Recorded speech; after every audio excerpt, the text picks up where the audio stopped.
I can't believe I found you! To escape my ex, I got into a stranger's car, not knowing it belonged to a mafia boss. I had a small backpack, a switched-off phone, and 3 years of fear locked in my chest. On that rainy night in Chicago, I ran from the man who called control love and got into the first black car I saw. "Please, drive," I whispered. Only afterward did I notice the man beside me. Dark suit, scarred hands, eyes too cold to belong to just a stranger. I thought I had escaped a cage, but maybe I had just stepped into the territory of an even more dangerous man. Hi, I'm Lena. A special shout out to those of you watching Book 1 for free here on the My Stories platform, completely ad-free and uninterrupted. Chapter 1. Long Sleeves in the Rain. The bruise on my wrist was the exact color of a forgotten plum, purple at the edges, green in the middle, yellow where his finger had pressed down hardest. I tugged the sleeve of my scrubs down before pushing the night shift door open, counted to 3, and walked in with the smile I'd had ready since home. The hallway smelled like pine disinfectant and reheated coffee, that mix I could recognize with my eyes closed. Nor was at the front desk, her hair pinned up in a crooked bun, jotting something down with a pen between her teeth, the fluorescent light flickering once before steadying over the white of the counter. "Sorry, I know I'm late," I said before she even looked up. "It was the bus, I swear. 3 minutes, Mira. 3. She pulled the pen from her mouth and pointed it at me. "You apologize for the air you breathe. Knock it off." I laughed the laugh I'd learned to use. Low, contained, the kind that doesn't take up space. I grabbed the clipboard off the counter, felt the familiar weight of the metal clip in my fingers, and walked through the cardiology wing, swapped out an IV bag, adjusted the cannula of an old man who always called me sweetheart and smelled like hospital soap. He gave my hand a little pat, and I pretended not to notice the sleeve riding up a millimeter more than it should. In the break room, I broke a roll in half, ate one half, and tucked the other in my scrub pocket. It was a gesture without decision, as old as the fear itself. The bread sat there, pressed against my thigh, like a promise that if the night turned on me, I'd have something. 3 years with Raphael Sorin had taught me that math. He held bouquets for photographers and broke mirrors when the front door closed. He smiled at judges, lawyers, reporters, and at night, I learned to breathe quietly, so I wouldn't wake the beast sleeping in the bed next to me. "Brilliant prosecutor," the paper said. "Generous," said the mother-in-law I'd never had the courage to call by name. Me, in my long-sleeved scrubs, I knew another adjective. I didn't say it out loud or even inside my own head, because even thinking it felt like something he could hear from across town. That night, when the shift hit the slow stretch before dawn, the receptionist brought up an envelope. It was manila, rectangular, with one corner crumpled from the thin rain that had started falling outside. "Came for Raphael, but they sent it here. Can you take it?" I took it without thinking. The sender was a county clerk's office. The name was printed in capital letters, in that kind of official ink that turns your stomach before you even open it. I went up to the break room, sat in the green plastic chair pushed against the wall, slit the seal slowly, like peeling off a stuck bandage. The pages slid into my lap like dead fish. Deed. Small house at an address I knew by heart. Old neighborhood. Blue porch. Jasmine my mother had planted before she got sick. Transferred to his name. Signed by me, in handwriting that looked like mine but wasn't. Dated weeks back. I remembered the week. We'd gone out to dinner. He'd asked me to sign a bank document and covered the body of the paper with his palm while he passed me the pen. I read it 3 times. The last thing that had been mine was now his. The house where I'd been born, where my mother used to light a candle on my father's birthday, where I kept in the drawer the photo of Tomas Valente holding a wrench in front of the shop. All of it turned into his name by a pen that hadn't even been mine. I didn't cry. I'd learned early on not to cry at work. I just folded the pages with surgical calm, slipped them into the pocket opposite the bread, smoothed the fabric over them so no one would notice the bulk, and went back down to finish my shift. My steps on the linoleum sounded lighter than I felt.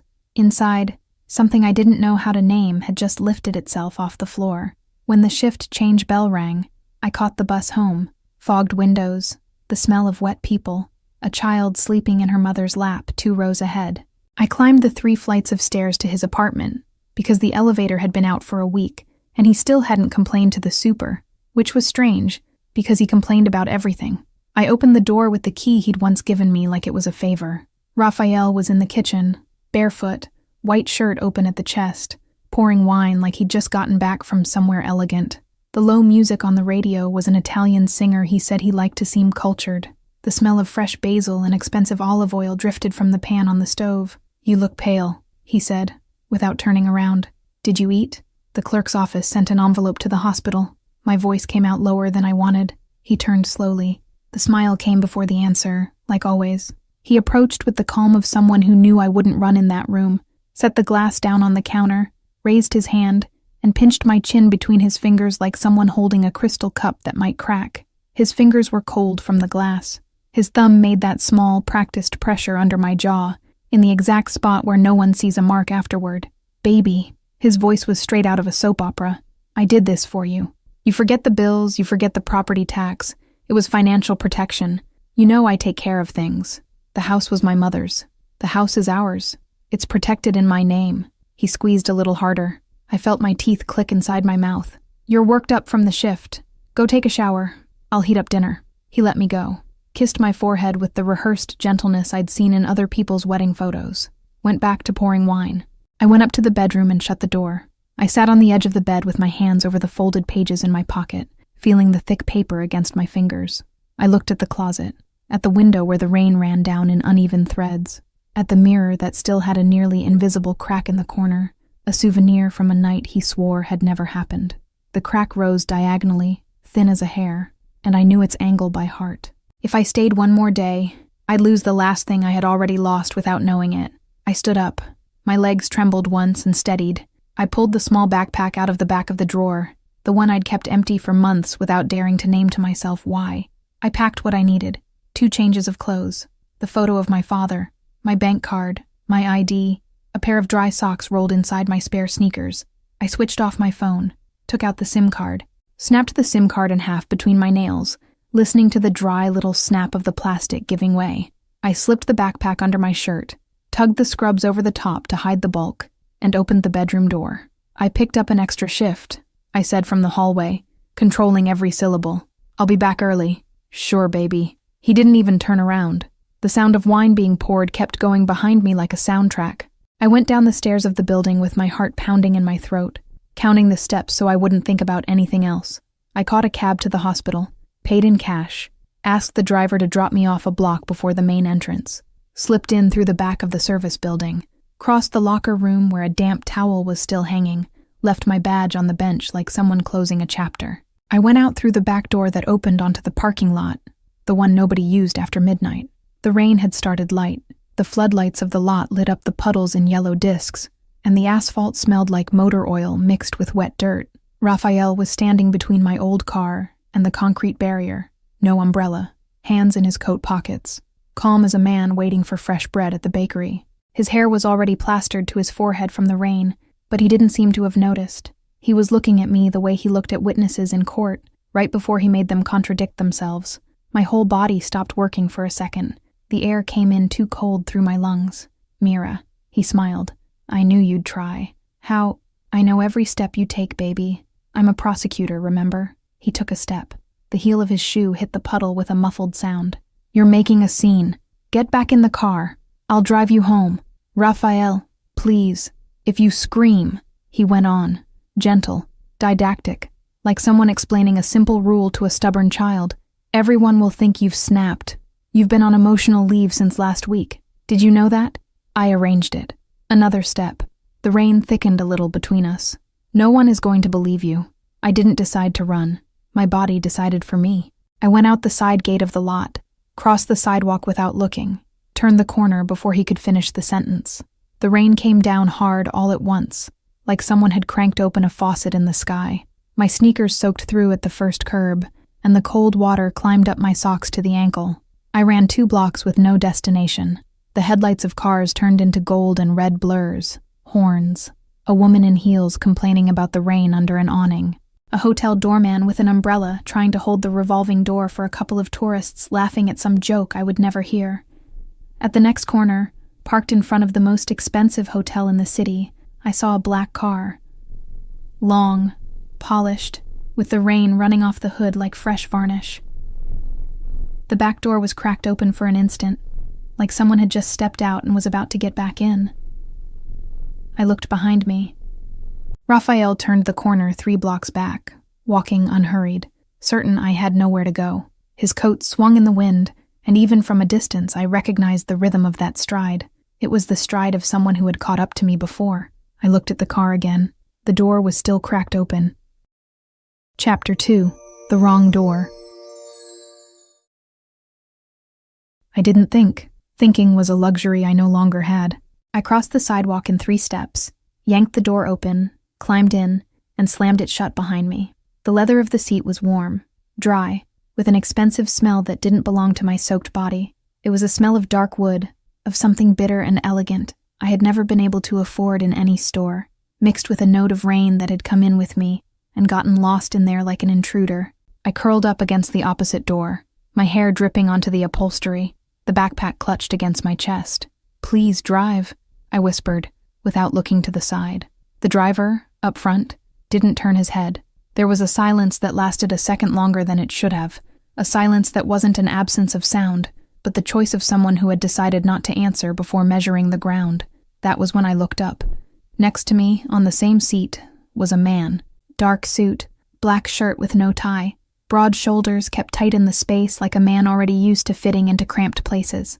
His hands rested on his knee, large hands, with thin scars cutting across the knuckles, one of them paler than the other, with the texture of skin that had been rebuilt over something that shouldn't have happened. He was looking at me with no surprise at all, as if a soaked woman climbing into his car at 11 at night was just another turn in the road. His eyes were the kind that didn't need to blink to intimidate. They were dark in a way that absorbed the streetlight instead of reflecting it back. The word died in my mouth. I'm sorry. A knock at the window. Raphael, his open palm against the tinted glass on his side, his face pressed close, his wet hair stuck to his forehead. He was smiling in that way only I knew, the smile of a man who had already decided what was going to happen to me before he even caught up. "Mira." His voice came muffled through the glass. "Mira, open this door." He knocked again, harder, and the sound echoed inside the car like a head hitting a wall. "Sir, excuse me, that's my fiancé. My runaway fiancé. She's having a breakdown." I flinched on reflex. The bread in my soaked scrub pocket had turned to sticky dough against my thigh, a ridiculous, childish weight that suddenly reminded me of the woman I had been until 5 minutes earlier. The man next to me didn't move. He just extended his index finger toward the driver, in a gesture so economical it barely qualified as one. There was a low click. The locks on all 4 doors dropped at the same time, and the sound passed through me as if it were inside my own chest. "Sir," Raphael's voice climbed an octave, "I am a public prosecutor in this city. I'm warning you that I'll call the police if that door does not open in the next 10 seconds. You are obstructing." The man next to me turned his face slowly, not toward me, toward the glass. "She's not going with you." 4 words, low voice, almost bored, without leaning forward, without touching the glass, without needing to raise his tone. The sentence came out as if he weren't talking to Raphael at all, but filing his name in some drawer. Raphael went blank for half a second. I saw it happen. I saw the confusion cross his face before the prosecutor reflex kicked back in. I saw the corner of his mouth twitch in that small tick he had when he was losing a hearing. "Do you know who you're talking to?" "Yes." The man looked back at the front. "Idris." "Sir." The driver's voice was dry, almost mild. The car pulled away from the curb with the smoothness of someone who had made that move 1,000 times. No jolt, no visible hurry, as if the getaway weren't a getaway, but a scheduled appointment. I looked out the rear window. Raphael ran 3 steps after the bumper, stopped, shouted something the rain swallowed, pulled his phone out of his pocket. 3 blocks later, he was a dot under a streetlight. I didn't let go of the backpack. I couldn't peel my back off the door. The water ran from my hair into the collar of my scrubs, and I felt every drop like a needle sliding slowly between my shoulder blades. The man beside me kept looking forward, as if I weren't there, as if that little circus act was the most routine part of his night. "Sir," I began, and my voice came out shaking. I owe you an apology. I'll get out at the next light. I just needed—" "Miss," the driver said, without turning his head. "I drive. I don't collect tolls in apologies." I blinked. The man beside me let something slip through his nose that might have been a laugh, but never quite shaped his face. It was so brief a sound that a moment later I doubted I'd heard it. "Idris," he said, "take the upper route." "Sir." The city slid past the window in wet streaks, headlights turning into lines, storefronts turning into blurs of color. The wind pushed the rain sideways against the glass, and in the distance the L-train structure cut through the night above the avenue, lit cars gliding over the rusted pillars. I swallowed hard, gripped the backpack, and asked the question that needed to be asked before the silence smothered me. "Who are you, sir?" He turned his face. He looked at me for a beat too long. I held his gaze because I had already learned with Raphael that lowering your eyes cost you entire nights of being made to pay for it later. Tristan Vere. The last name dropped through the car like a stone into a well. I didn't repeat it. I didn't need to. I'd worked in a Chicago hospital for 5 years. Names nobody pronounces twice you learn through the osmosis of night shifts, through gunshot patients who come in with no ID, through older nurses whispering over coffee with the cup pressed to their mouth so the sound won't leak. Vere was one of them. I had already heard that last name in a hallway at 3 a.m, spoken by a resident who looked around before speaking and lowered his voice in the middle of the word, as if the hospital walls were witnesses he'd rather not wake. "And what?" I said, my voice steadier than I expected. "Are you going to charge me for this?" He tilted his head slightly. His mouth sketched something that wasn't quite a smile. "You're direct. I don't have time to be anything else anymore." He looked at me again, longer this time. I felt that look move across the wet sleeve of my scrubs, the backpack pressed to my chest, my dripping hair, and land somewhere behind my eyes where Raphael had never managed to reach. It was a look that didn't touch, but measured, and measured with the precision of someone who had spent a lifetime calculating how much each person weighed in threat, and how much they weighed in truth. "Vere family," he said slowly. "I'm what's left of it. I have enough enemies to fill a room. I have blood on my hands. My last name is better at closing doors than opening them. I'm not going to lie to you about that." I gripped the backpack tighter. The damp strap cut into my palm, and I was grateful for the small discomfort for keeping me inside my body. "But there's an old rule in the house." He looked at his own hand, the paler scar crossing the back of it, and his gaze lingered there a moment longer than necessary, like someone revisiting an address they pretend to have forgotten. "No one is sent back to the executioner after asking for shelter." "I didn't ask. You whispered, 'Please, drive.'" His voice dropped another note. "You asked." I didn't know what to answer. The car turned right, climbed a ramp, entered an avenue I didn't recognize. The rain had eased. The wipers kept a dry rhythm against the windshield, a metronome beat that seemed to be counting my heartbeats for me. "I don't have money," I said. "I have nowhere to go. I have no way to pay you. I can't." "I didn't ask for payment. Everyone asks for payment." He turned again. This time there was something in his face. Not pity. Pity I would have recognized from a mile away, because I had spent 3 years dodging it in my co-workers' eyes during night shifts. It was something else. Something older, more tired, like someone who recognizes from a distance a scar similar to his own and decides not to point it out. "Tonight you sleep in a room with a door that locks." He spoke each word as if weighing it on a scale only he could see. "Tomorrow, you decide what to do. If you want to leave, you leave. If you want to stay, you stay. Idris takes you wherever you ask, no questions." "Why?" He didn't answer right away. He looked forward. The avenue lights crossed his face in yellow pulses, sculpting for an instant his hard jaw, erasing it again, returning it to the shadow. "Because I just left a meeting with people who want me dead," he said finally. "And even so, you got into this car. Anyone who runs like that is running from something worse." I looked at his hands resting on his knee, at the pale scar, at the shirt sleeve covering a wrist that was hiding something I didn't know what. I noticed he wasn't wearing a wedding ring, wasn't wearing a watch, wasn't wearing any of those ornaments. Men with power tend to display like diplomas, just the skin and its marks. I didn't trust him. I couldn't. But I calculated, with the cold coldness 3 years with Raphael had taught me, that between the cruel known and the dangerous unknown, the unknown still gave me margin. Margin was the word. It was little, but it was more than I'd had in the last 1,000 days. The car left the avenue, turned into a narrower street. It stopped in front of a building with no sign, just a tinted glass door and a doorman in a black suit, who looked at the car and lowered his head before Idris had even cut the engine. Tristan opened his own door, stepped out into the drizzle, walked around, and opened mine. He didn't offer his arm. He didn't call me by name. He just opened it, took half a step back and gave me space, and the space shocked me more than any gesture would have. I didn't move. He waited. No hurry. The extended hand didn't ask for mine. It just pointed outward, like someone showing a way out. I got out with the backpack glued to my body. The drizzle settled on my face without weight, and I realized, with a small jolt, that it was the first time that night the rain hadn't felt like an enemy. The glass door opened on its own. The doorman kept his head down. I crossed the lobby behind Tristan, behind the low sound of his shoes on the marble, and stopped in front of the private elevator that opened before any button was pressed. The lobby was huge and silent, with high ceilings and a golden light coming from somewhere I couldn't pinpoint. There were no plants, no armchairs, no anything that suggested welcome. It was a place designed to pass through, not to stay in. In the elevator mirror, I saw my reflection for the first time that night. Hair stuck to my face, scrubs transparent at the shoulders, eyes too wide.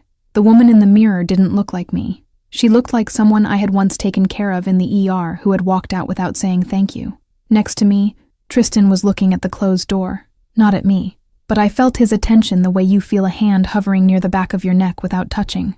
I had just traded one cage for a territory whose name no one repeated twice. And for the first time in 3 years, I wasn't sure which of the two would be worse. Chapter 3. Bad Soup. The private elevator opened into a room that seemed larger than the entire house I'd grown up in. High ceilings, floor-to-ceiling glass, Chicago blinking down below.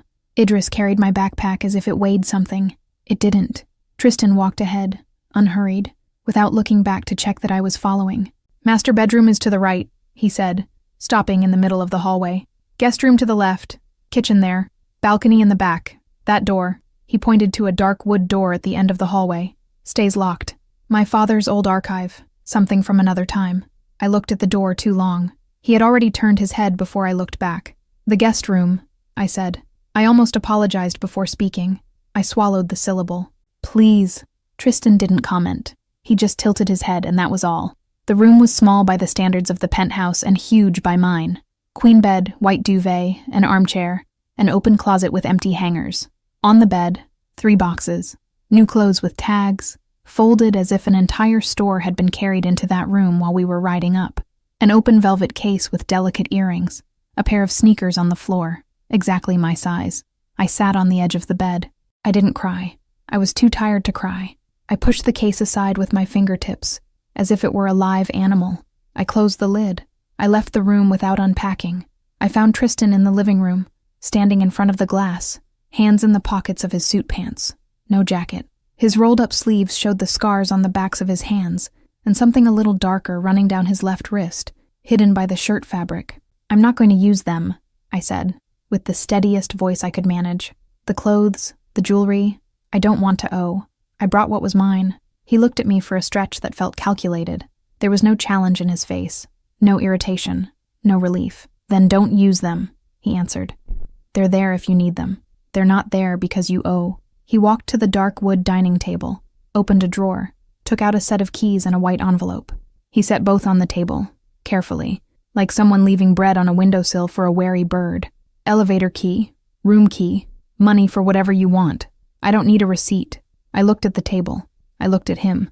I'd been waiting all night for the bill, and it didn't come. The delay made me more alert than if it had. "And what are you going to want?" I asked. "Sooner or later." Tristan turned his face to the glass. The line of his jaw was sharp in the light.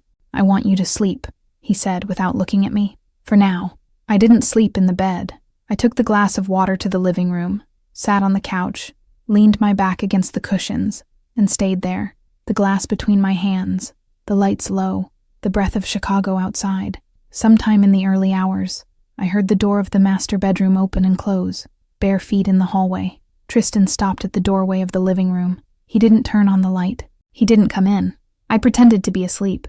He stood there for maybe 3 seconds. Then he stepped back. I opened my eyes to the darkness and counted to 100 before breathing deeply again. 2 weeks passed like that, like water seeping under a door. I learned the noises of the house, the low hum of the refrigerator, Idris's heavy footsteps on the living room rug, the voice of a security guard in the service hallway, deeper than I'd expected. The first time he raised his tone at another man, I dropped my glass of water on the floor and apologized 3 times out loud before realizing I was alone. I cleaned everything up. I sat in the kitchen. I put my hands over my knee to stop trembling. Tristan saw the broken glass. He didn't comment. He brought another glass, identical, left it on the table. "The glass shop delivers in the afternoon," he said. "If you want to break a few more, feel free. There's no shortage." It was the first thing he'd said that resembled humor. I didn't laugh, but I kept the line the way you keep a piece of bread. The apple was another afternoon. I picked it from the fruit bowl in the kitchen, bit off half, wrapped the rest in a napkin, and slipped it into my scrub pocket. I didn't realize he was leaning against the kitchen doorway. When I looked up, he was there, standing, and he was looking at my pocket. I felt the shame climb up my neck and my ears went hot. "Sorry," I whispered. "Mira." It was the first time he'd called me by name. His voice came out lower than usual, as if he were weighing each letter. "The fruit bowl is yours too," he said. "Take as many as you want. You can fill both pockets if it comes to that." He left the kitchen without waiting for an answer. I stayed leaning against the counter, with my hand closed over the scrub pocket. The apple pulsed in there like a small heart. Noor showed up that first Friday. Tristan had sent a car for her. I hadn't asked. He asked if I wanted to see anyone. I said her name, and 3 hours later Noor was stepping out of the elevator in high heels, leather jacket, eyes wide. "Girl." She spun in the middle of the living room, took in the glass, the view, the couch, the security guard standing in the distance pretending not to listen. "How did you guys find me, girl?" "My phone rang from a number that doesn't even exist on Google." She shook her head. "This place looks like an October magazine cover. I don't know whether to scream or ask for the Wi-Fi." I laughed. It was a short, surprised laugh that came out before I authorized it. Noor sat on the couch with one leg tucked under her, like the whole penthouse belonged to a cousin of hers. She ate 3 cookies, looked me in the eye. "You okay?" "I'm here." "That's not what I asked." I gripped the glass of water tighter. "I'm learning to be here," I said. Noor didn't push. It was the only thing she could do that would actually help, and she knew it. Before leaving, in the hallway, she squeezed my hand. She didn't say anything. Neither did I. Tin Oren Ver arrived the following Sunday. I was in the living room when the elevator opened. I recognized the last name before I recognized the face. An older man, gray suit, trimmed white hair, a smile rehearsed over decades of long tables. He kissed my hand before I could pull it back. His lip was dry. "Miss Valente," he said, stretching out the last name in a way that made me pull my wrist back on reflex. "Valente, what a pleasure." Tristan spoke of you with attention. Behind me, I heard Tristan's breath stop for half a second. When I turned, his face had already gone back to normal, but the pause had been there. I read it as respect for my father's last name, for the shop nobody in that house needed to know about. "Uncle," Tristan said, and the word came out sharper than affectionate. "She doesn't take formal visits. I only came to pay my respects." Oren smiled at me, smiled at him. "The house feels different with a woman inside it." They went into the study. I stayed in the living room pretending to flip through a magazine that wasn't in my hand. I heard the door close. I didn't hear the conversation. When they came out, Oren stopped in front of Tristan in the hallway and lowered his voice just enough for me to catch it. "You're changing too much because of her." Tristan didn't answer. He just opened the elevator door for his uncle and waited for him to step in. When the elevator went down, Tristan stood facing the closed panel for a weighted moment. When he turned and saw me in the living room, something in his face adjusted too quickly, like someone closing a drawer before a person walks into the room. That same afternoon, a silent young man delivered an envelope. He couldn't have been 30. He looked at me like he was on the verge of telling me something, and gave up on the last syllable. Tristan took the envelope, thanked him with a nod. The young man left through the service elevator without touching the walls. "Who is he?" I asked. "A courier. He's worked for us for years." He looks at me strangely. He looks at everybody that way. Tristan turned his face. "Don't worry about him." I worried about him, but I kept the worry in the same pocket as the apple. So, on the Monday of the 3rd week, I forgot to eat dinner. It was unintentional. I'd spent the day reading a book Noor had sent. I sat on the couch with the book at 4 in the afternoon, only got up once to drink water, and by the time I noticed the hour, it was nearly 11. The penthouse was quiet in a way I was beginning to understand. A soft knock at my door, not the bedroom door, the door of the living room where I slept, sitting up. Tristan was on the other side, holding a bowl with both hands, as if the bowl were harder to carry than everything he had carried that week. "Soup," he announced without ceremony. "It's not good." I looked at the bowl. The broth had a strange layer of fat on top. 2 pieces of carrot floated, poorly cut, one bigger than the other. A timid smell of garlic rose toward me. "You cooked?" "Cooked is a stretch." He held the bowl out. "Idris wasn't here. The house had nothing else ready. I remembered you hadn't eaten." I took the bowl. It was warm in both hands. "Why did you remember?" Tristan took a moment to answer. He didn't step back from the doorway. He didn't come closer. "Because I remember," he said simply. "Good night, Mira." He turned his back. His broad shoulders disappeared down the hallway. I stayed there with the bowl in my hands, the warmth passing through my fingers, and the strange feeling that this wasn't a polite man's gesture. It wasn't exactly, I thought, polished kindness. I sat on the couch with the bowl in my lap. I ate slowly. The soup was bad. It had too much salt on one side and none on the other, as if he'd seasoned half the pot and given up on the rest. I ate all of it. I wiped the bowl with the sleeve of my scrubs before taking it to the sink, and when I passed the study door, I saw the light on under it. Tristan was inside. I didn't knock. I left the clean bowl on the kitchen counter, turned upside down, the way my mother taught me. I went back to the couch, turned off the light, turned on the TV at low volume just so the silence wouldn't keep me awake with my own thoughts. It was 1 a.m. when Raphael's face appeared on the screen. I sat up straight. The remote fell to the floor. He was in a blue suit, gray tie, in front of microphones. Behind him, the courthouse facade. The banner at the bottom said, "Prosecutor asks for help locating fiancé taken by criminals." Raphael was speaking in the voice he used in public. That voice that made people believe him in the first second. "My fiancé suffered a breakdown," he said, looking at the camera with the exact eyes he had when he was about to grab my chin. "She was taken by dangerous men. I'm asking anyone who knows any information to come forward. She needs medical care. She is not in any condition to make decisions." The camera closed in on his face. He held back tears the way you hold a flower. He didn't shed a single one. The empty bowl had left a damp mark on the kitchen counter. The apple was still in my pocket. The security guard in the hallway passed by and coughed. Somewhere in that penthouse, behind a dark wood door, was an old archive from another time. And on the television, in front of me, the man who knew my every step was asking an entire country for help in coming to fetch me. Sut. Chapter 4. Stitches at the Kitchen Table. The morning headline was worse than the late-night video. Idris handed me the paper without comment. I laid it on the breakfast table. Chicago prosecutor accuses criminal organization of holding fiancé captive. Below it, an old photo of me, smiling at a gala dinner I had hated. I didn't even remember smiling. Tristan came into the kitchen in a gray dress shirt, no tie. He looked at the paper, looked at me. He didn't pick it up. "Did you see?" I asked. "I saw it in the middle of the night." He poured coffee into 2 cups, pushed one toward me. "It's going to get worse before it gets better." "How can it get worse?" He looked at me in a way that said he already knew exactly how. The hospital phone rang 3 hours later. Dr. Halsey, voice softened by pressure, words chosen with the same forceps he used to remove stitches. "Medical leave. For my safety, while the situation gets cleared up." I thanked him, apologized on reflex, hung up. Noor called right after. Her voice had no humor in it for the first time in 3 years. "Girl, he came in here this morning, with cameras, said he'd come to get you." Halsey almost passed out. Pause. I spit in his coffee when he asked for water. It was the only thing I could do. I laughed without meaning to. An ugly, short laugh that hurt my throat. "Thanks, Noor. When you can come back, I'll meet you at the door." Another pause. "And, girl, watch out for that new driver of yours. Really, watch out."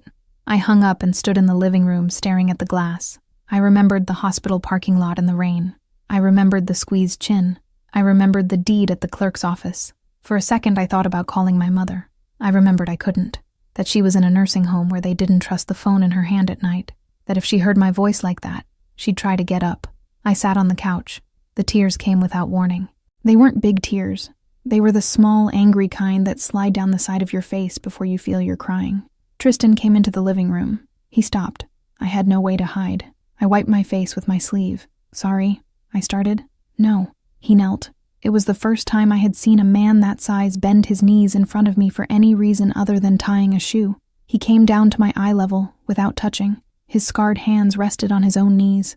"You do not apologize for crying in this house," he said. "Not with me." I clutched the fabric of my scrubs between my fingers. "He's going to sink me," I whispered. "He has the office, he has friends, he has cameras. I have a piece of bread in my pocket." Tristan was silent for a moment. When he spoke, his voice came out slow, calculated. "I can take care of Raphael in one night, Mira." I lifted my face. He wasn't bluffing. He wasn't being dramatic. He was offering me a service the way someone offers to pick up a package on the way to work. The urge came. For one terrible second, I wanted to say yes. I saw his face in a ditch. I saw the courthouse without him. I saw my mother breathing without his name around her. And then I saw something else. I saw the next day's headline: Runaway Fiancé Linked to Disappearance of Prosecutor. I saw my life becoming, forever, a footnote in the story of another man who had decided for me. No, Tristan didn't blink. No, I repeated more firmly. I don't want to be avenged like I'm another man's property. I don't need him to vanish. I need to be believed. I need to be believed as a person, Tristan. I swallowed. Do you understand the difference? His eyes shifted by a millimeter. It was enough for me to see that I had entered somewhere in him I hadn't been before. I understand. He stood up slowly, walked to the window, stood with his back to me for a while. When he turned, he was a different man, even if in the same shirt. Then we do it your way. Over the following weeks, Tristan started using his contacts in a way I think he had never used them before. Phone calls in a low voice from the study, folders that came in through the front door instead of the service door.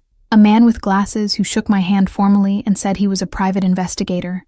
Another, younger, who talked about recordings with the casualness of someone talking about beans. It took 19 days before Tristan said the file was ready. That Thursday evening, he placed the folder on the living room table, thick, heavy. I came closer and sat at the table across from him. Here, he said, is what we got. 3 other women willing to speak. An intern, a colleague from the courthouse, a neighbor from his old building. There are recordings. There are copies of the forged documents, including your mother's deed. There are threatening emails he sent from a personal address. I stared at the folder. I didn't touch it. Whose name is this under? Yours. I looked up. You decide when, he said. You decide how. You decide if you show it. If I disappear tomorrow, this file is still yours. It was the first time in 3 years a man had put in my hand a decision that carried weight. Raphael had decided where we went for dinner, decided who I could talk to, decided whose name held the one house that had been my mother's. I looked at the folder in front of me and noticed my hand was shaking less than I'd expected. Thank you, I whispered. Tristan tilted his head. He left the room without asking for anything else. Charnay. It was almost 3 a.m. on Saturday when the elevator door opened, and Tristan walked in with his left arm pressed sloppily against his body. The shirt was dark at the sleeve. The jacket was gone.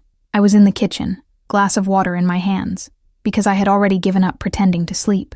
Sit down, I said, before he could say anything. Table. Now. He looked at me. For the first time I saw something close to exhaustion on his face. Mira. Sit. He sat. I went to the bathroom, grabbed the first aid kit I'd seen on the second day, came back, switched on the bright light over the table. I asked him with my head to take off the shirt.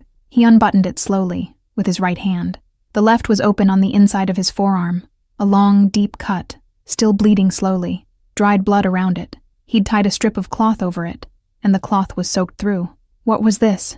A meeting that didn't go well. Tristan. Knife. One of the Brankov guys. Pause. Already handled. I didn't comment. I cleaned it. He didn't flinch when the alcohol hit the cut. He didn't breathe differently. I turned my face toward the light and pushed the first needle in. I did it on reflex. My fingers knew. My mouth didn't. He watched me. It wasn't a look that demanded anything. It wasn't a look that intruded. It was the look of someone learning another person's face for keeps, in a dimly lit room, in the middle of the night, with blood on the table between them. I made the 3rd stitch. I felt his breath rise a little. Felt mine, too. I didn't lift my head. Don't move. I'm not. You're breathing. That one I can't help. It was almost humor. Almost. I bit the inside of my cheek to keep from smiling. When I passed the gauze to clean the blood off the skin around it, I saw it. His shirt sleeve had ridden up. Inside his left wrist, an old mark. It wasn't a knife scar. It was a burn. Skin puckered the way only fire puckers, in an irregular pattern, hidden in the exact place a watch usually covered. I stopped my hand for an instant. He noticed. The fingers of his right hand moved to pull the sleeve down. They stopped halfway. I didn't ask. My eyes asked for me. Tristan opened his mouth. No sound came out. Closed it. His eyes dropped to my mouth, rose to my eyes, and at some point in that back and forth, the air in the kitchen got dense in a way I didn't know how to name. I was too close. His hand was too close. The burn was in my field of vision like a name I couldn't read. Mira, he began. Don't speak. It came out before I thought. His eyes adjusted to that word in a way that hurt him. It hurt me too. I need to finish, I said lower. The stitches. Otherwise it'll open. Finish. He pulled the sleeve down. The burn vanished under the fabric. I made the last stitches without looking at his face again.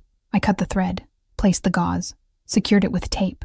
When I looked up, he had already pulled something back together on the inside, like someone locking a door before a person turns the handle. "Done," I said. "Thank you." We sat there, on opposite sides of the table, him with his arm still resting, me with the needle already put away and my fingers stained. Neither of us got up first. It was Idris who broke the air, passing through the hallway without stopping. "Doc," Idris said without turning his head. "He's stubborn. Take advantage while he's quiet." "I'm a nurse, Idris." "To me, ma'am, you're a doctor." I laughed. It was low. It was short, but I laughed.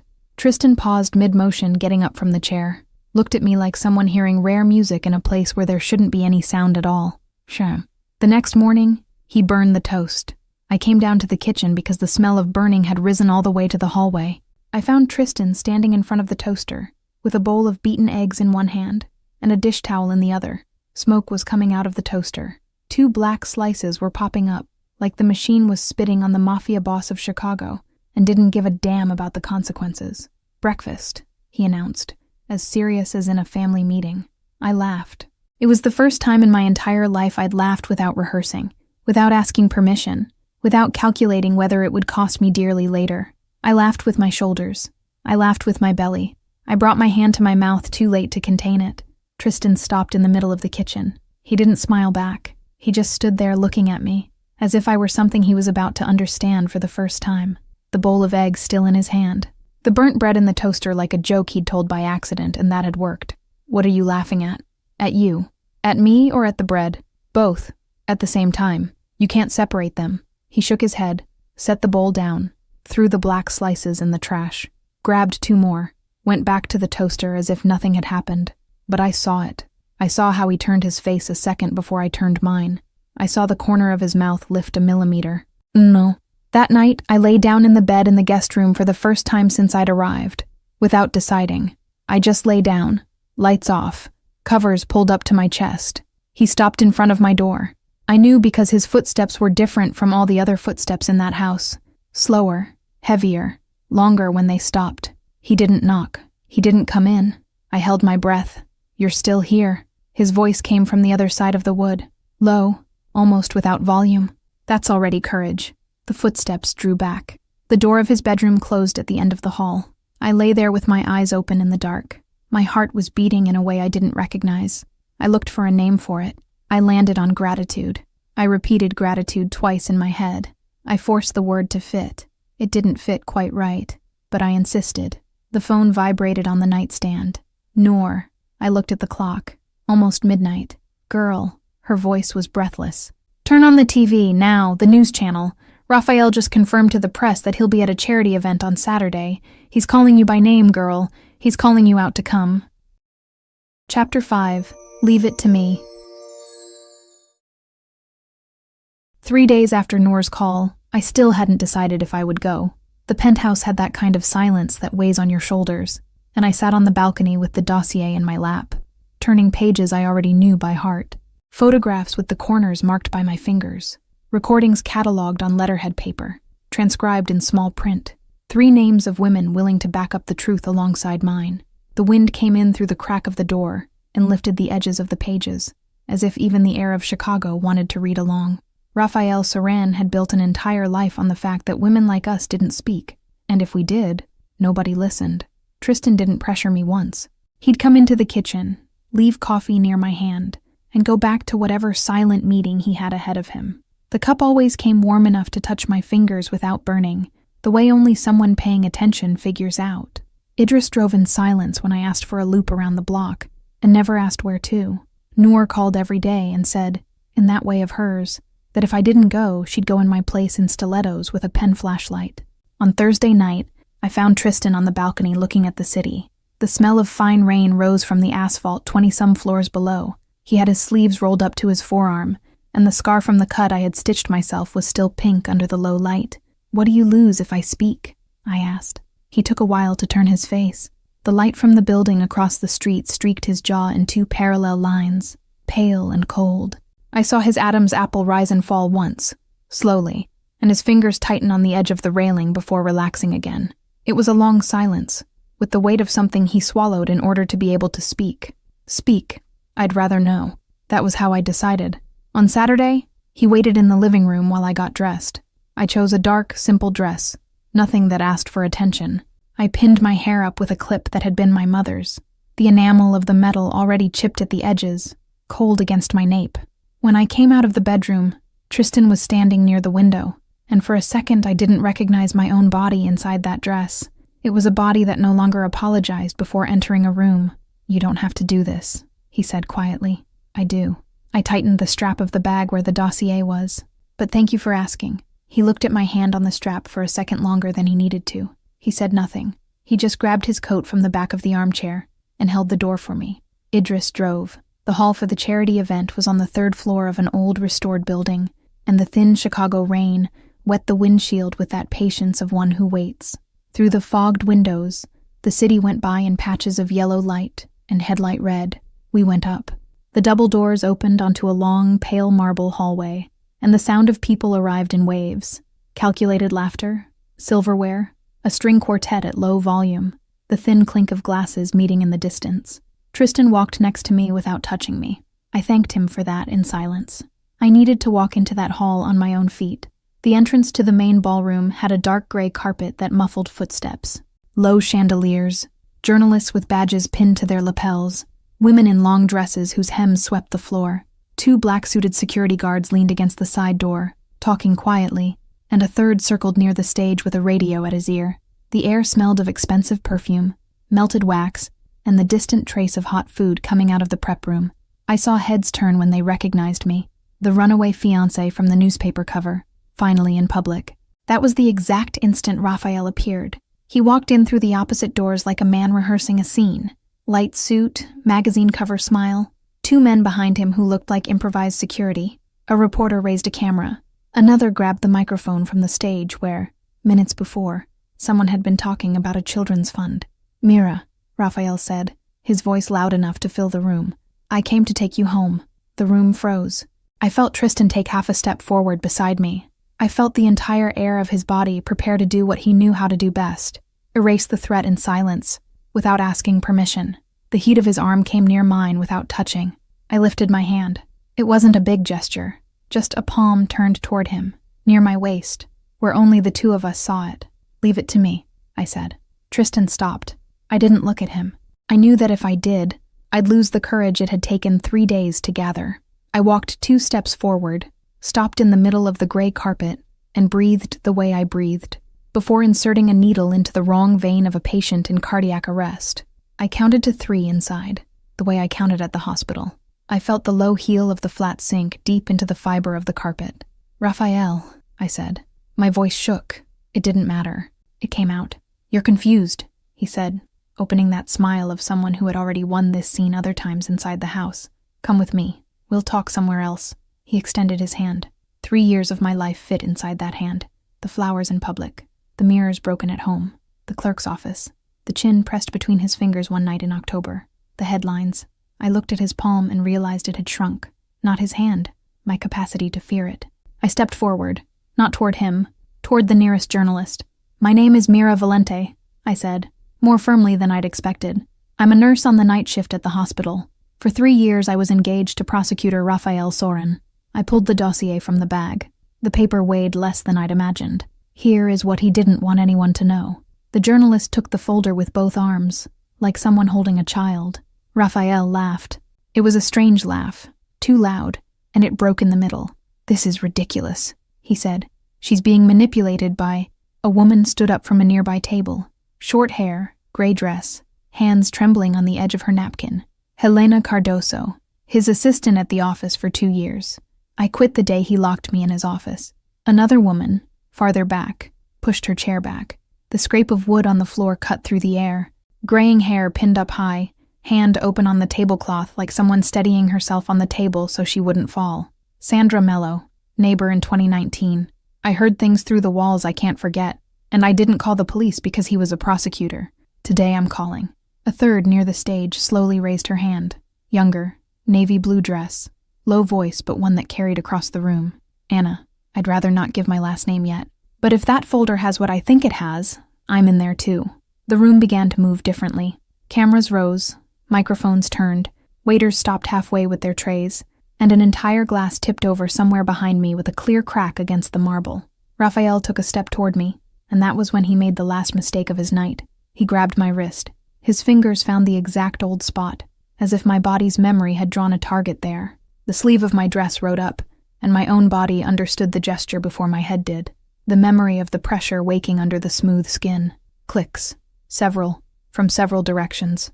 "Let go," I said. He didn't let go. The pressure of his fingers increased, and I saw in his eyes the same old calculation, the certainty that I would not finish the sentence. "Let go of my arm, Raphael." It wasn't Tristan who pulled him off me. It was the event's own security, called by someone who had finally understood what they were seeing. 2 uniformed men appeared through the side door. "You don't know who you're messing with." Raphael's voice came out cracked, higher than usual, without the soap opera control. "I'll destroy the career of every one of you. Every one. Mira, look at me. Mira, Mira." His voice faded as they led him down a hallway I had never seen until that night. The echo bounced off the marble walls and then cut off all at once, as if a heavy door had closed at the far end. I stood there in the middle of the gray carpet with my sleeve still pushed up. Tristan appeared beside me. He didn't hug me. He just stood there, close enough for me to know, and held out his hand with the palm up, like an offer with no charge attached. I put mine on top, not so he could lead me, so he would know I wanted to leave through the same door I had come in. We crossed the room in silence. Cameras followed. I kept my eyes on the pale marble floor, counting the thin lines of dark veining between the slabs, the way you count hospital tile on a hard night. Idris was waiting in the car, with the engine on, and the wipers cutting through the rain at the rhythm of a tired clock. "Home," Tristan said. "Home," I repeated, quietly, and it was the first time that winter the word had fit me. We rode up in the private elevator without speaking. The mirror at the back gave me a woman I was still learning to recognize. The penthouse was in the half-light the system left on at night, and I walked to the middle of the living room, stopped, and only then did my body understand what it had done. My legs buckled. I sat on the floor, on the rug in front of the couch, and cried. I didn't cry for Raphael. I cried because the woman who had walked into that hall was the same one who, 3 months earlier, had whispered, "Please, drive," to a stranger in the rain. I cried because she had survived, because the bread in the scrub pocket that night had finally been forgotten somewhere in the bag, and I hadn't noticed. Tristan sat on the floor beside me, his back leaned against the couch, his shoulder near mine without touching. He didn't hug me. He waited. His hands rested on his own knees, open, turned up, as if he had learned somewhere that closed hands scare off women who cry. When I lifted my face, his jaw was tense in a way I had seen only a few times. The time I stitched his arm, the time he stopped in front of my bedroom door without coming in. "I don't know how to love without being afraid of destroying," he said, his voice low. "I learned everything wrong, but if you let me, I want to learn the rest with you." I lifted my hand, touched his face, the scars on his jaw, old, smooth under my palm, the stubble starting to come in rough on the line of his jaw. "I don't need a savior, Tristan." He waited. He didn't breathe. "I need someone who doesn't turn love into a cell." He closed his eyes for a second. When he opened them, they were different eyes, not the head of the family no one repeated twice. Just a man kneeling on the rug of his own living room before a woman who had just taken a name out of the world's mouth. We pressed our foreheads together. We didn't kiss. I still couldn't. Not because I didn't want to, but because I needed first to recover what was mine before giving myself to anyone. Tristan understood without my having to explain. We stayed there, forehead to forehead, for a stretch of time I couldn't measure. His breath was close, warm, with that light remainder of black coffee he drank without sugar. Mine, finally, inside my own chest. Then he helped me up, brought a glass of water to the couch, sat on the floor beside my bare feet, his back against the upholstery. "Get some sleep," he said. "Will you stay?" "I'll stay." I closed my eyes. I didn't sleep, but for the first time in 3 years, I rested. At some point in the early hours, I felt the light weight of his palm settle against the side of my foot, without grabbing, just there, like someone confirming that the other was still in the same place. The next morning, the phone rang early. The gray light came through the window in cold layers, and the glass was fogged from the rain in the night. It was the lawyer Tristan had hired. The voice on the other end said the suit to annul the fraud had been filed based on the recognition of the forged signature, that the process had begun, and that the road to the house going back to my name would be long, but it was a road. I thanked him, hung up, and stood looking at the phone in my hand. Tristan was at the kitchen door with 2 cups, barefoot, his hair still messy, a clean shirt open at the chest. "What is it?" he asked. "The house," I said. "It came back." He leaned his temple against the doorframe. He smiled in the way he had learned to smile only in the last few weeks. Small, contained, as if his face still didn't have the muscles for more than that. "Then it's a good day," he said. I looked at him with the 2 cups in his hands, barefoot in his own kitchen, the steam rising slowly in front of his jaw, and understood something I hadn't understood yet. There was nowhere left to run, and for the first time, that didn't terrify me. Chapter 6. To Anywhere I Get to Keep Being Free. The next 3 weeks came slowly, the way good things usually come. Dr. Halsey called me into his office a few days after the event. He adjusted his glasses 3 times before speaking, and when he spoke, he did it slowly, like someone walking on glass. He apologized for the forced leave. He said he had read the wrong headlines like everyone else, that he had believed words from a man in a suit, and that this was something he would carry for a while. I sat in the leather chair, pretending to look at a diploma on the wall, because I didn't trust my voice yet. I told him I could go back on shift whenever he needed me. I went back on Friday. I walked down the emergency hallway with the badge on my chest and my head held high for the first time.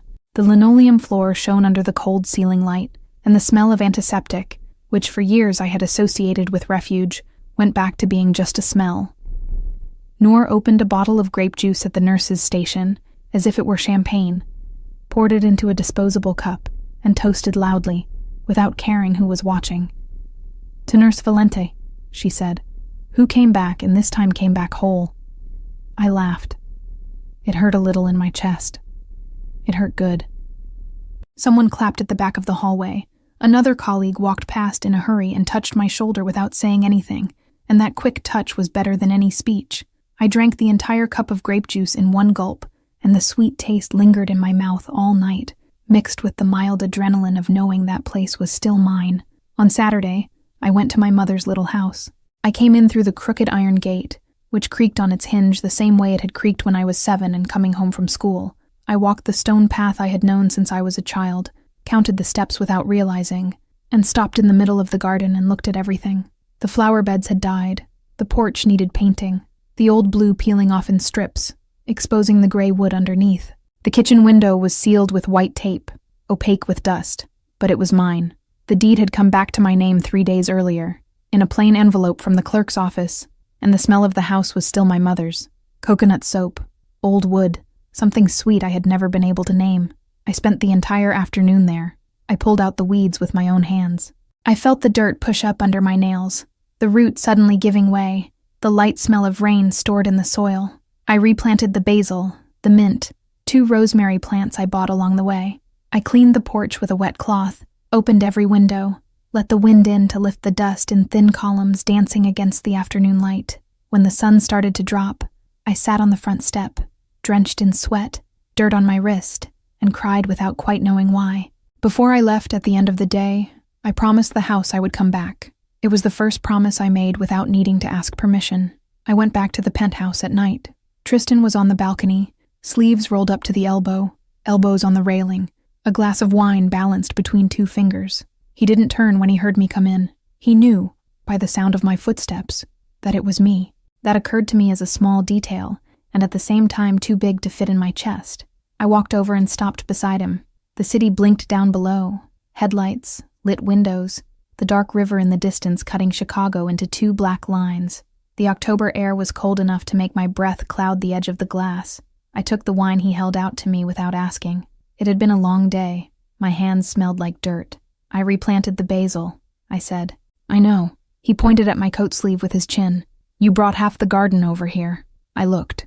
There was dirt on the sleeve, a thin trail of dark brown stuck to the cotton. I laughed. He smiled without looking, in that way of his, with just the corner of his mouth, as if smiling fully were still an effort he was getting used to. We stayed quiet for a while. It was a silence different from my old silences. It didn't have fear inside it. It had the sound of the lights below, of the wind hitting the fabric of the curtains behind us, of the calm breathing of the man beside me. "I want to say something," I said. He turned just his face. "I'm not here because I owe." My voice came out firmer than I'd expected. I'm not here because you took me out of the rain, or because the house came back, or because I'm afraid of being alone. I thought about this all week, Tristan. I thought about it in the bed in the guest room, in the hospital hallway, inside the car on the way to my mother's house. I'm here because I choose to be. He looked at me a second longer than he needed to. His eyes, in that light, were darker than usual, and I saw inside them what he would never have the courage to say out loud. Okay, he said quietly. Just that? Just that. He turned his body toward me, slowly. You don't need more. I felt the words settle somewhere deep I had given up tending. There was no irony in them, no exchange, no bill to be paid later. It was the cleanest answer a man had ever given me in my life. I leaned my head on his shoulder. It was a small gesture. It was everything. I felt the fabric of his shirt against my cheek, the warmth underneath, the controlled beat of his heart that for the first time I let cradle me without cataloging as a threat. He lifted his hand slowly, like someone afraid of startling a bird, and brushed a strand of hair from my face. His scarred fingers, rough on the edges, traced the line of my temple with a slowness that was almost a question. The tenderness with which he did it didn't match those hands. That was exactly what made it beautiful. I lifted my face. He kissed me. It wasn't the kiss of haste, nor the kiss of relief. It was the kiss of someone who had waited months, who had counted every night standing in front of a door without coming in, who had learned a new kind of patience without any lessons at all. Slow, lingering. His hand rose to the back of my neck and stayed there, not gripping, just holding, as if holding were the hardest verb to learn, and he had finally understood the conjugation. I closed my eyes. The wine in the glass tilted on the railing. I didn't care. The cold of the city back there insisted on existing and lost. When we pulled apart, he rested his forehead on mine. We stayed like that for a while, two of us breathing the same air, with no one in a hurry. You're still here, he said quietly. I know. I took his hand and brought him with me into the penthouse. I felt his fingers wrap around mine with a new firmness, no hesitation, as if he had spent the whole year waiting for permission and had finally decided to accept it. The door closed behind us. I woke up the next day in his sheets. It was the first thing I noticed. The smell, slightly different from mine, some mix of cedar and expensive soap, and the light coming in through the wrong side window, whiter, higher, crossing dark curtains and falling in crooked stripes onto the wooden floor. I stretched my bare foot under the duvet and it found his ankle. Tristan was still asleep, mouth relaxed, one arm folded under his head, the other stretched in my direction even in sleep, as if his body had learned on its own to seek mine before consciousness ordered it. I lay there watching his breathing for a while, the rise and fall of his chest, the pale mark of an old scar beneath his collarbone, dark hair falling over his forehead, and something inside me, that had been trembling for years, stopped. It wasn't a beautiful moment, the way movies paint them. It was a still moment, and that was exactly what I needed. I got up without making a sound, put on one of his shirts that was on the chair, rolled the sleeve up to the elbow, and walked barefoot down the hallway. Idris was leaning against the counter drinking coffee, and when he saw me in a loose shirt and bare feet, he pretended to pay attention to something very interesting at the bottom of his cup. It was his trained discretion in action, that way of seeing everything and pretending nothing. Good morning, Miss Valente. Good morning, Idris. Coffee? He was already holding out a cup before I answered, and he placed it on the right side of the table without asking. I looked at the cup, looked at him. He just tilted his head, as if there were something of fundamental importance to national security happening on the counter. You know I notice these things, I said. You notice too many things, ma'am. He drank. Comes with the profession. I laughed, sat down. The counter stool was cold under my legs and the coffee smelled good. Tristan appeared at the kitchen door a few minutes later, barefoot, hair messy in a way I'd never seen, with a black shirt open at the chest and the expression of someone who hadn't yet decided whether he'd woken up. He looked at me from across the counter, and his small smile appeared before he noticed. It was a smile he hadn't been allowed to give before, and he discovered that he was, and the discovery sat there on his face for an entire moment. Idris cleared his throat and said something about checking on something or other in the car. He left, taking his cup with him. The two of us stayed. Where do you want to go? Tristan asked. Today? Today, I thought. Looked out the window. Chicago was bright in the morning for the first time in weeks. No rain. With that washed blue the city gives only a few days a year, the kind of sky that makes anyone believe starting over is possible. Anywhere, I said. I just want to walk. He leaned over the counter and looked at me in silence for a while, in the way of someone who answers without needing a word. That was his answer. Idris drove. Tristan sat in the back seat with me and held my hand between both of his, in the middle of the seat, as if that hand were something he had waited his whole life to be allowed to touch. I looked out the window. The streets I had crossed running 3 months earlier slipped past slowly on the other side of the glass. The hotel, farther ahead, the pale stone facade with the red awning. The corner where the door had opened by mistake, or by fate, or by some combination of the two no one would ever untangle. I looked at the corner and it didn't hurt anymore. It was just a corner. To anywhere I get to keep being free, I said quietly to the glass. He squeezed my hand. For a second, before I smiled, a small thought crossed my mind. It was strange that a man so used to keeping things would look at me sometimes, with the look of someone still keeping one. It was a single breath. I pushed the idea away in the same instant, because I was at peace, because he had asked where I wanted to go, because nobody was deciding for me for the first time in years, and because a morning of washed sky in Chicago is no place to feed ghosts. I leaned my head against the glass, closed my eyes, felt the cold glass at my temple, the warmth of his hand around mine, the low engine of the car gliding beneath us. The car turned onto the avenue and rolled on through the Chicago morning. For the first time, there was nowhere to run. I almost believed that Tristan Vare was the only dangerous man capable of keeping me safe. He set my cup on the right side, bought the bread I liked, and looked at me as if I were the first clean thing inside his world. I almost believed I could trust the most dangerous man in Chicago. I almost believed I had tamed the monster, until an envelope with no sender arrived. Inside, there was a photo of my dead father, an old report, and Tristan's handwriting in the margin. Cold, precise, unmistakable. Case closed. That night, I realized that the man who had taught me to breathe without fear was the same man who had taken my father's last breath. The absolute shock came. The man who made me moan his name every night was the same one who had ordered my father's death. The man I had spent years trying to get over, believing he had gone to heaven. And now the penny dropped. I had spent the last 3 months letting him have me every night, as if he were my savior. I let him into me, into my life, into my trust. He thought he had broken me. I'm going to show him what a broken woman is capable of when she decides to take her revenge.